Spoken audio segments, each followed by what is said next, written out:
নমস্কার। নমস্কার, আমি সুব্রত মিত্র। আজ থেকে আজ থেকে মাত্র ১.৫ মাস, ১.৫ মাসের একটু বেশি। হ্যাঁ, জানুয়ারির ৬ তারিখ, ৬ই জানুয়ারির একটি ঘটনা খুব মনে পড়ে যায়, ভীষণ মনে পড়ছিল। আজকে টেলিভিশনে একটি খবর দেখেছি, এবং সেই খবর দেখতে দেখতে গত মাসের ৬ তারিখ, জানুয়ারির ৬ তারিখের একটি ভয়াবহ ঘটনা, সেই মুহূর্তের কথা খুব মনে পড়ছিল। বিস্তারিত একটু সংক্ষিপ্ত আকারে বলেই ফেলি। সিএএ অর্থাৎ সিটিজেনশিপ অ্যামেন্ডমেন্ট অ্যাক্ট, এর উপরে একটি সত্য তথ্যমূলক আমি একটি বক্তব্য পেশ করি, যার দ্বারা ভীষণভাবে ভীষণভাবে আহ,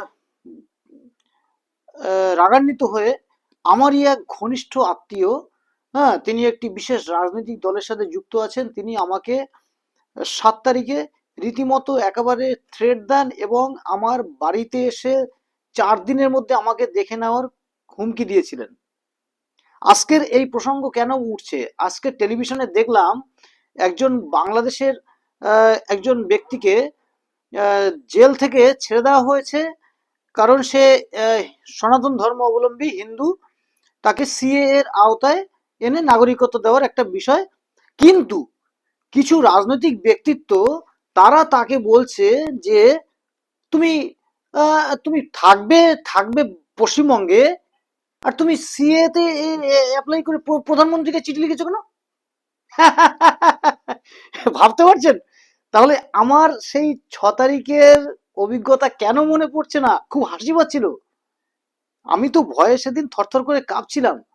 হ্যাঁ, যে ৪ দিনের মধ্যে, মাত্র ৪ দিনের মধ্যে আমাকে দেখে নেবে। কারণ সিটিজেনশিপ অ্যামেন্ডমেন্ট অ্যাক্ট সম্পর্কে আমি সঠিক তথ্য তুলে ধরেছি, যা তারা ভুল বোঝাচ্ছিল। বলছিল যে সিএএ তে অ্যাপ্লাই করলে নাকি ধরে ধরে পাঠিয়ে দেবে বাংলাদেশ। এভাবে ভয় দিচ্ছিল মানুষদেরকে, যাতে তারা এসআইআর এ সামিল না হয়। আমি তার সেই সেই বিষয়ে আমি সঠিক ব্যাখ্যা দিয়েছিলাম। আজকের টেলিভিশনে, আজকের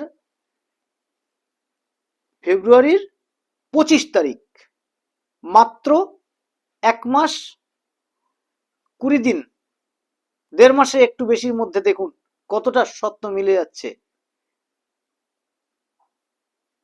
জেল থেকে অনেক মানুষ, অনেক বাংলাদেশি হিন্দু, তারা জেল থেকে বেরিয়েই এই তো জবা দাস সম্ভবত এক মহিলা, তার স্বামীর সাথে বিয়ে অবধি হয়েছে, এবং সেটা দায়িত্ব সহকারে সামাজিকভাবে সবাই আনন্দ উদ্দীপনার মধ্য দিয়ে জিনিসটাকে অ্যাকসেপ্ট করছে। আর আহ, আর কিছু একটা একটা বড় সংখ্যক তারা মানুষকে ভয় ভীতি ছড়াচ্ছিল যে সিএ তে অ্যাপ্লাই করবেন না, ইত্যাদি ইত্যাদি। এবং এরা কত মূর্খ একটা মানুষ।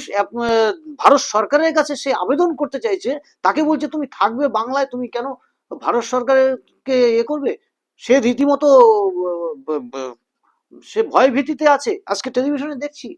তাহলে আমার বক্তব্য হচ্ছে, বিগত দিনগুলোতে ভোটের আগে এবং ভোটের পরে যে ভয়াবহ কাণ্ড দেখেছি, দয়া করে সেই রকম যেন পুনরাবৃত্তি না ঘটে। সেরকম যেন পুনরাবৃত্তি দয়া করে এই সব চিত্র যেন এই বাংলায় আর উঠে না আসে। কারণ এটাও তো একটা মূর্খামির পরিচয়। তদ্রূপ এটাও একটা মূর্খামির পরিচয়। তাহলে এই ব্যক্তিত্বরাই এই মূর্খামির, তাদের সেই ভাবনার দ্বারাই, এবং সেই মূর্খ মানুষেরা যখন হিংসাত্মক হয়ে ওঠে, তখন সেটা সমাজে একটা বড় রকম প্রভাব ফেলে। তাই আমি এই মোতাবেক, এই যেহেতু নির্বাচন এগিয়ে আসছে, তাই এই ধরনের সকল মানুষদেরকে বলবো, আপনারা একটু সচেতন হন, আপনারা সজাগ দৃষ্টি পোষণ করুন, মানুষকে ভুল ভাল বোঝাবেন না, নিজেরাও ভুল বুঝবেন না।